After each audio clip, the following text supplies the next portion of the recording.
Today, we delve into a profound lesson from the Master Abdullah, revealing the hidden pattern that appears right before your reality shifts. When Neville first came to study with me in 1931, he made the same mistake everyone makes. He would assume something in his imagination, feel it real, and occupy the state of the wish fulfilled. And then the next day, the three dimensional world would show him the complete opposite. His bank account would get smaller, not larger. The opportunity he wanted would seem to move further away, not closer. The person he desired would appear more distant, not nearer. And he would come to me confused, frustrated, asking, Abdullah, why is it getting worse? I'm doing everything you taught me, but the three dimensional world is fighting me harder than before I even started.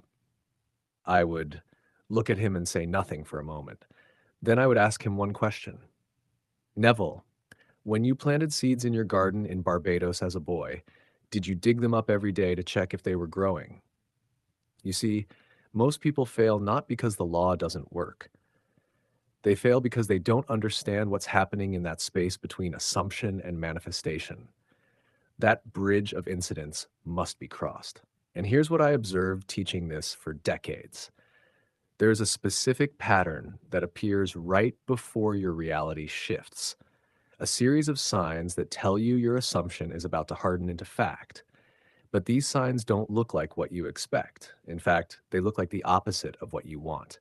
And that's precisely why so many people give up right before their breakthrough.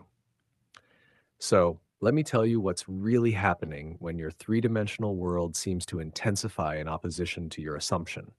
Because once you understand this, you'll never be shaken by appearances again. The first thing you must grasp is this: the three dimensional world you see today is not showing you what's possible tomorrow. It's showing you what you assumed weeks, months, even years ago. Your current reality is the harvest of old seeds, old assumptions, and old states of consciousness you occupied in the past. You planted assumptions in the past. Those seeds went into the dark soil of consciousness. And now, in your present moment, you're experiencing the harvest of what you planted then. But here's what confuses people. When you plant a new seed today, a new assumption, the old harvest doesn't immediately disappear. The old crops are still ripening. The old fruit is still appearing on the branches. Think of it like a great cargo ship moving through the ocean. When the captain turns the wheel to change direction, the ship doesn't pivot instantly. It takes time for something that massive to respond to the new direction. Your three dimensional reality is that ship. It's slow, it's heavy, it carries momentum from all your previous assumptions. So when you occupy a new state today, when you assume wealth instead of poverty, when you assume love instead of loneliness, when you assume health instead of sickness, the ship begins to turn. But it takes time for the turn to become visible. And during that time, you're still moving through water that was set in motion by your old assumptions. This is why the three dimensional world often seems to contradict your new assumption. It's not actually contradicting it, it's just completing the old harvest while the new seed germinates in darkness. Now, here's the second truth that will save you from doubt. Your assumption creates the result instantly in the fourth dimension. The moment you fully occupy a state, it exists, it's done, it's finished. But the fourth dimension must then condense into the third dimension. The invisible must become visible, the imaginal must be actual. And that process of condensation, that bridge of incidents, unfolds in what we call time. Neville once told me about a woman he knew in New York, a prominent woman who maintained both a lovely city apartment and a country home. She needed to rent her apartment for the summer so the family could stay at the country house. But the season for summer rentals had passed. Real estate agents told her it was impossible. No one was looking anymore. The apartment would sit empty. Neville told her what to do in imagination. That night, before she went to sleep in her city apartment, she imagined she was lying in her bed at her country home, not wishing she was there, not hoping to be there, but actually imagining she was there. She looked around the room from the country house. She smelled the fresh country air. She felt the different bed beneath her. She made it so real in her imagination that she actually fell asleep, feeling she was in the country. That was Thursday night. Within 24 hours, her apartment was rented. You see, the moment she occupied that state completely, the moment she actually felt herself in the country home, the assumption was made. The seed was planted. And because it was planted with such conviction, with such reality, the bridge of incidents appeared swiftly. But notice, she didn't see the apartment getting rented while she was imagining. She didn't see the person calling. She didn't see the money arriving. She just occupied the end, the state of already being in the country, and the bridge built itself in the dark. This brings me to the third truth, and this is the one most people miss. When your assumption is about to harden into fact, the old assumption fights hardest before it dies. Every state of consciousness has a kind of life to it, and like all living things, it doesn't surrender without a final struggle. Think of it like this. When you occupy a new state, you're essentially telling your old state that its time is over. You're evicting it from the throne of your consciousness. But the old state doesn't leave quietly. It makes one last attempt to convince you it's the truth. It shows you evidence. It brings witnesses. It creates circumstances that seem to prove you were foolish to ever doubt it. This is why people often experience an intensification of their problem right before it resolves. The illness seems to get worse before healing comes. The financial pressure seems to increase before abundance flows. The relationship seems most distant right before reconciliation. But this intensification is not a sign that your assumption failed. It's a sign that your assumption is working. The old state is dying, and it's showing you everything it has in one final, desperate attempt to maintain its existence. If you understand this, you'll never be moved by appearances again. When the three-dimensional world shows you the opposite of what you've assumed, you'll recognize it for what it is, the death rattle of the old state, and you'll remain faithful to your new assumption, knowing that what you're seeing is the past, not the future. Here's something I want you to understand about consciousness. It cannot tell the difference between an imagined experience and an actual experience. To consciousness, if you imagined it with feeling, it happened. This is why Neville could tell you with absolute certainty, imagining creates reality. Not imagining influences reality. Not imagining helps attract reality. Imagining creates reality. I knew a man named Joseph. He came to me many years ago when I was still teaching in New York. Joseph had left Russia at 16 years old. He drove a garbage truck in France, but he learned the law.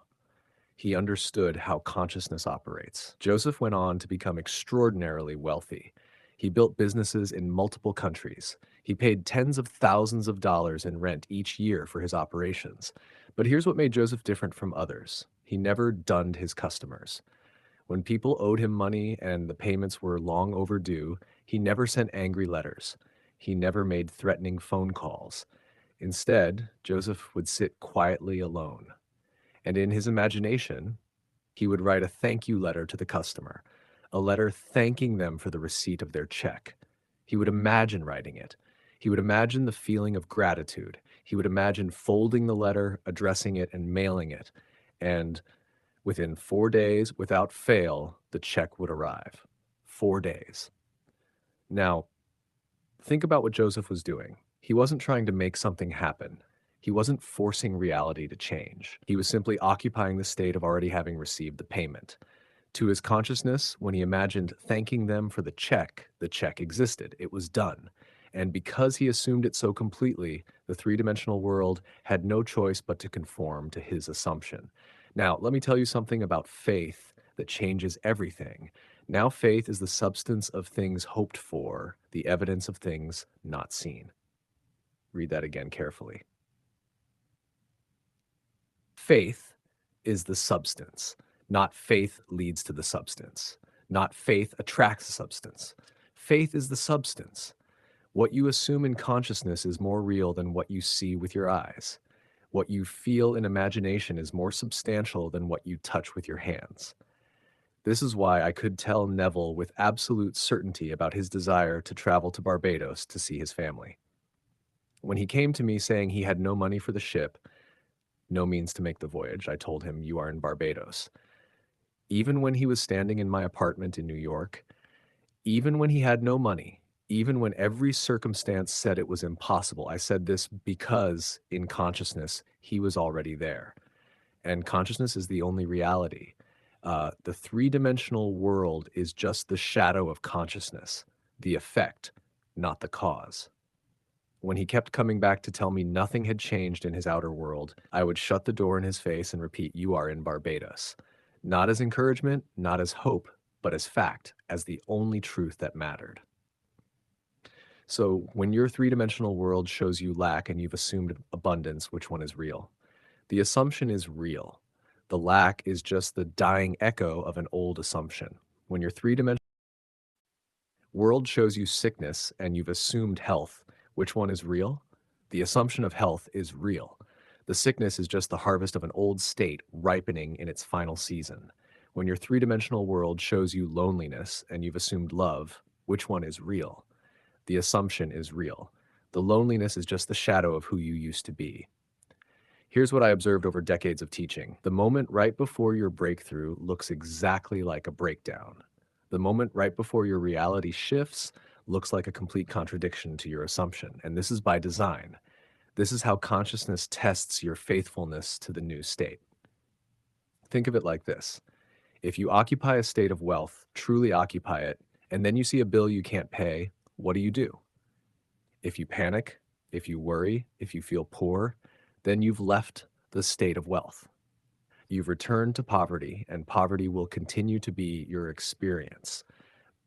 But if you see that bill, acknowledge it as the past, as the old harvest, and you remain in the feeling of wealth, if you pay that bill as a wealthy person would pay it, with peace, with ease, with the knowledge that abundance flows, then you're faithful to the new state.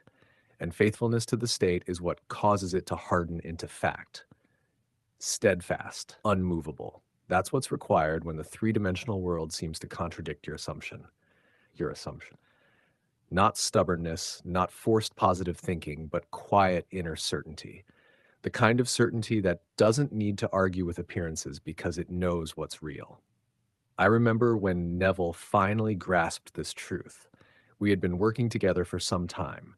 He had assumed something specific, and every day the three-dimensional world showed him the opposite. But instead of abandoning his assumption, instead of returning to doubt, he persisted. He remained faithful to the imaginal act.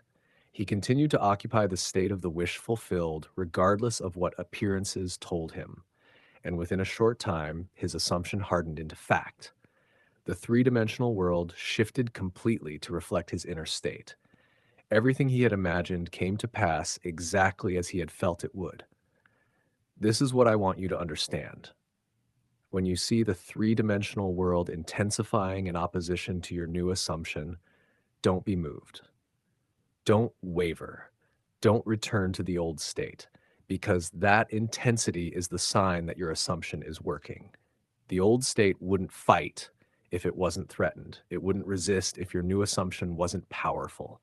The resistance you feel, the opposition you see, the circumstances that seem to prove you wrong, these are not signs of failure. They're signs that you're on the edge of a breakthrough. So, what do you do when the dimensional world contradicts your assumption? You remain faithful to the imaginal act. You return again and again to the feeling of the wish fulfilled. You dwell in the end regardless of what the beginning and middle look like. This is what it means to walk by faith and not by sight. This is what it means to live in the end. The three-dimensional world will catch up to your assumption. It has no choice, because consciousness is the only reality, and the three-dimensional world is just its shadow. But you must give the seed time to grow in darkness. You must trust the bridge of incidents to build itself. You must remain in the state long enough for it to harden into fact. And when you do, when you're finally faithful enough to maintain the assumption through the apparent contradictions, through the intensifications, through the moments that test you most, then you'll see something remarkable happen. The three-dimensional world will shift suddenly, completely, as if it was always meant to be that way. People will tell you it was coincidence. They'll point to the series of events that led to your manifestation and give credit to those external causes.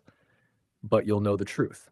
You'll know that those events only appeared because you assumed the end. You'll know that the bridge of incidents only built itself because you remained faithful to the state. This is the secret that most never learn. This is why most people abandon their assumptions right before a breakthrough. They don't understand that the opposition is the sign of imminent success. They see the three-dimensional world fighting back and think it's not working. I was wrong. I should give up. When the truth is exactly the opposite. It is working. I was right. I must persist. Now there's something deeper I taught Neville. Something that took him 40 years to fully understand and apply. A principle so simple that most people overlook it their entire lives.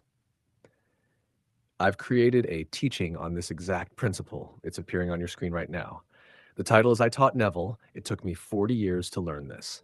In that teaching, I reveal the 7 shifts that will save you decades of wasted effort, the 7 truths that separate those who manifest easily from those who struggle endlessly. Watch it next. Don't wait. Because what I share in that teaching will change how you approach consciousness forever. The video is showing up on your screen now. Click it. Let me show you what took me 40 years to learn so you don't have to waste another day searching for what you already possess. Thank you for watching Stories and Quotesby. If this wisdom resonated with your soul, please subscribe to our channel for more timeless teachings on consciousness and creation.